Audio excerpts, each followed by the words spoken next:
Assalamualaikum warahmatullahi wabarakatuh. Salam sejahtera bagi kita semua. Pada video kali ini, kelompok kami berkesempatan untuk mewawancarai 3 narasumber dengan latar belakang profesi yang berbeda. Untuk mengetahui sejauh mana pengetahuan mereka mengenai wawasan kebangsaan dan bela negara. Tonton sampai habis ya. Assalamualaikum Ibu. Waalaikumsalam. Perkenalkan, nama saya Guzi Zulha, peserta Latsar CPNS tahun 2025. Saya mau ini ya Bu, izin wawancara terkait tugas kelompok, boleh ya Bu? Boleh. Oh, iya, sebelumnya boleh perkenalkan dulu Bu, nama Ibu, umur dan sebagai apa di sini? Nama saya Kiptiah Purtima, umur 70 tahun. Terus aku sebagai ibu rumah tangga dan pedagang. Oh iya. Oke Bu, mau langsung aja ya Bu. Menurut Ibu apa sih arti dari cinta tanah air? Cinta tanah air menurut ibu ya jaga lingkungan, jaga kebersihan, saling membantu. Oh iya. Gitu. Siap. Terus mau tanya lagi Bu, kalau misalnya nih ada pembeli dari suku lain atau agama lain, biasanya gimana cara Ibu menyikapi mereka? Apakah berbeda atau gimana? Kalau ibu sama saja, agama apa aja sih Bu, ngelayaninya sama saja. Lanjut ya Bu, mau tanya lagi, gimana sih Bu caranya Ibu menjaga kejujuran dan kepercayaan di pelanggan? Kalau ibu ya kalau misalnya jual bensin ya takarannya itu tidak dikurangi, terus tidak dicampur dengan air, terus selalu segera melayani dan harus punya uang pas untuk pembalian. Iya. Tidak bikin lama pembeli. Oh iya, baik Bu. Terus mau tanya lagi Bu, di toko Ibu ini pernah nggak sih jadi tempat kumpul warga atau alat bantu lah? Maksudnya sebagai bantu-bantu kegiatan lingkungan? Nggak pernah sih, tapi waktu ada korban itu pernah tempat bagi daging, terus kadang-kadang untuk ngobrol para ibu-ibu. Oh iya, siap. Ada nggak sih Bu tantangan di Ibu dalam berjualan gitu? Misalnya saingan sama toko besar atau minimarket, menurut Ibu gimana?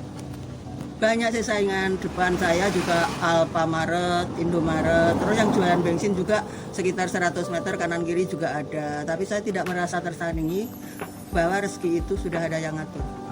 Iya. Saya bersama-sama Allah gitu. Terus sekarang kan mau ini Bu ya, banyak yang jualan online gitu. Kalau menurut Ibu ini masa ini nggak sih ada kesulitan, ada kesusahan gitu bagi pedagang-pedagang seperti Ibu? Kalau online itu ya menurut saya lebih gampang sih kalau misalnya tidak usah pergi-pergi, tapi kadang-kadang ya sulitnya itu takut tidak sesuai dengan keinginan. Oh iya. Oke, mau nanya lagi Bu, pernah dengar kata ini nggak Bu, bela negara? Apa sih yang ada di pikiran Ibu terkait bela negara? Bela negara itu walaupun nggak perang harus jujur, mentaati peraturan. Oke, mau tanya lagi Bu, suka ikut kegiatan kampung nggak ya, kegiatan daerah sini kayak misal kerja bakti, arisan, atau pengajian gitu misalnya? Ikut pengajian, ikut seminggu sekali, yasinan keliling ikut tiap-tiap rumah, terus kerja bakti juga ikut. Oh iya, siap. Terakhir, apa nih harapan Ibu untuk Indonesia ke depan makin baik?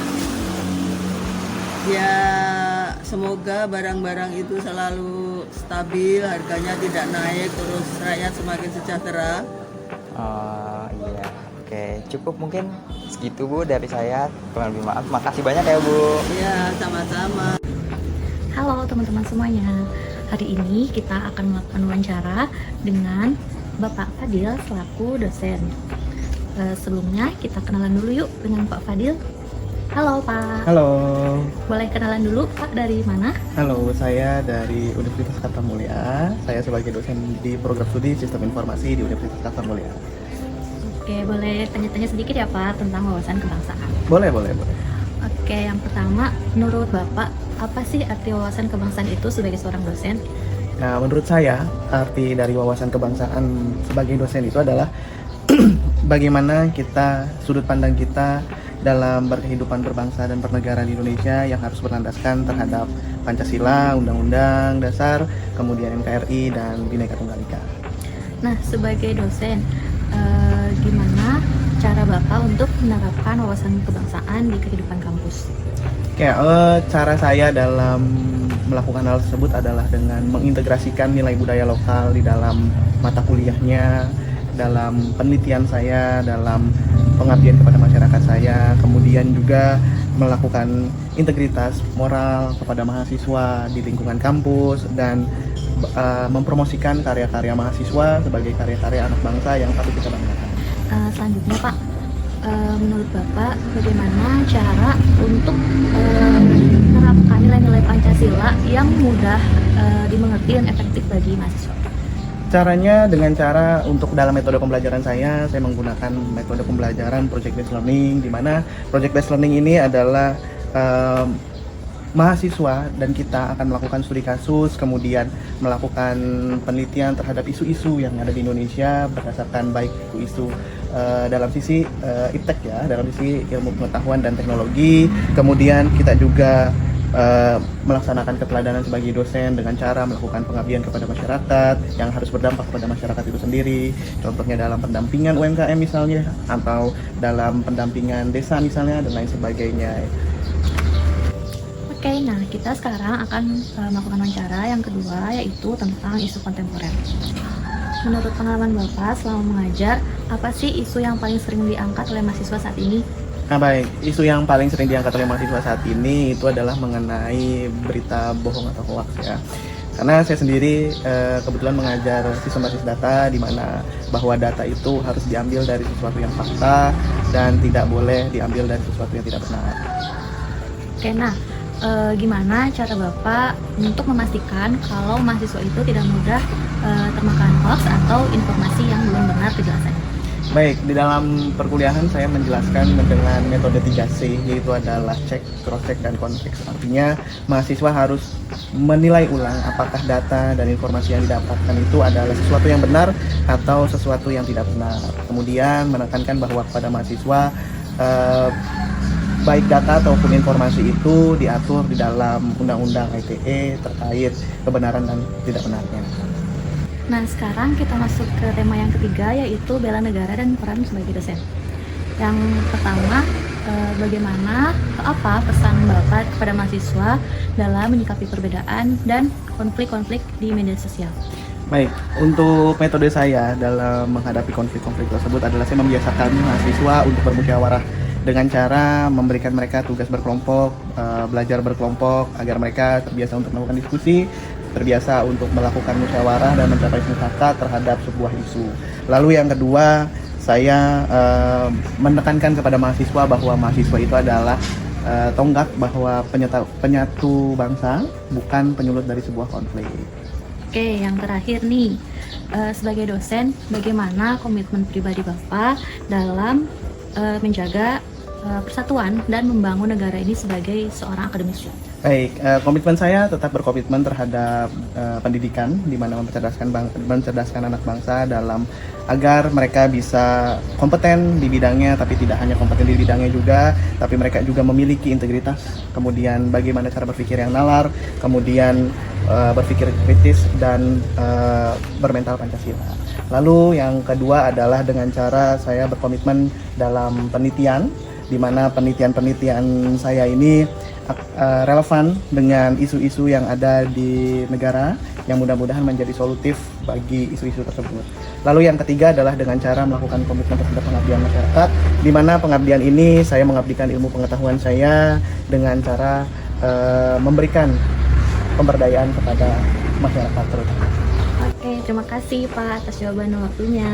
Terima kasih, sama-sama. Assalamualaikum warahmatullahi wabarakatuh.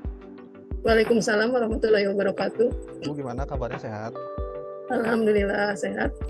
Bu, izin memperkenalkan diri, nama saya Zaki Aulin Mubarok. Saya peserta Latsar CPNS 2025. Ingin mewawancarai Ibu terkait wawasan kebangsaan dan bela negara. Sebelumnya, dengan Ibu siapa dan profesinya sebagai apa, Ibu?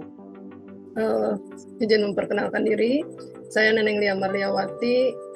Profesi saya sebagai guru sosiologi di SMA Negeri 2 Purwakarta. Ya, Ibu. Pertanyaan yang pertama ya, Ibu. Menurut Ibu, apa arti sederhana dari wawasan kebangsaan? Wawasan kebangsaan ya, wawasan kebangsaan secara sederhana, cara kita memandang bangsa Indonesia sebagai satu kesatuan. Kita sadar bahwa Indonesia merupakan negara yang multikultur, yaitu beragam suku bangsa, bahasa, budaya. Nah, semua itu adalah kekuatan kita. Kita memang berbeda, tapi perbedaan itu bukan menjadikan kita terpecah belah, tapi harus menjadikan kita bersatu. Intinya, rasa cinta tanah air dan semangat menjaga persatuan di tengah perbedaan.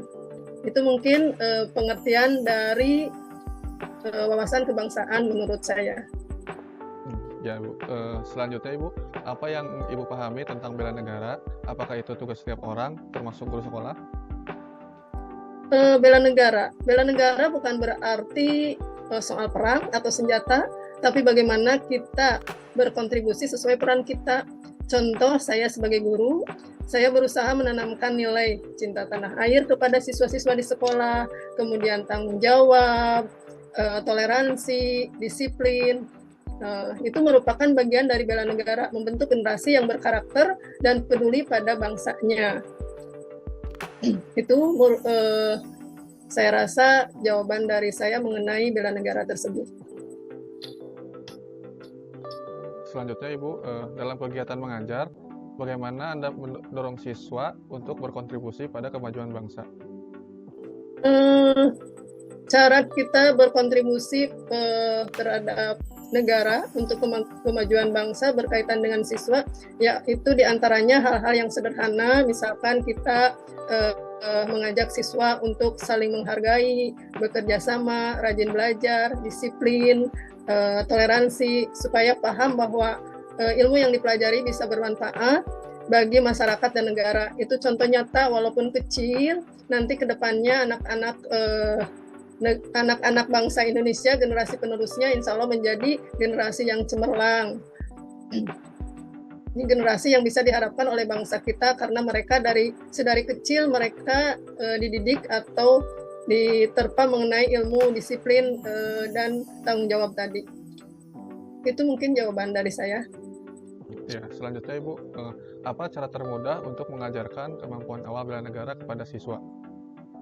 Cara termudah lewat kebiasaan sehari-hari tadi, yaitu disiplin, hormat pada guru, hormat terhadap sesama, mengikuti upacara dengan semangat, membantu teman, cinta lingkungan. Itu semua bagian dari bela negara. Nah, jadi tidak harus dengan teori yang berat, tidak harus berperang, membawa senjata, konsisten saja kita mendidik siswa, yang akhirnya nanti siswa tersebut menjadi generasi penerus bangsa. Ya, Ibu. Itu jawaban dari saya. Oh, ya. Mungkin cukup sekian Ibu wawancara dari saya. Terima kasih telah meluangkan waktunya. Wassalamualaikum warahmatullahi wabarakatuh. Waalaikumsalam warahmatullahi wabarakatuh. Terima kasih kembali.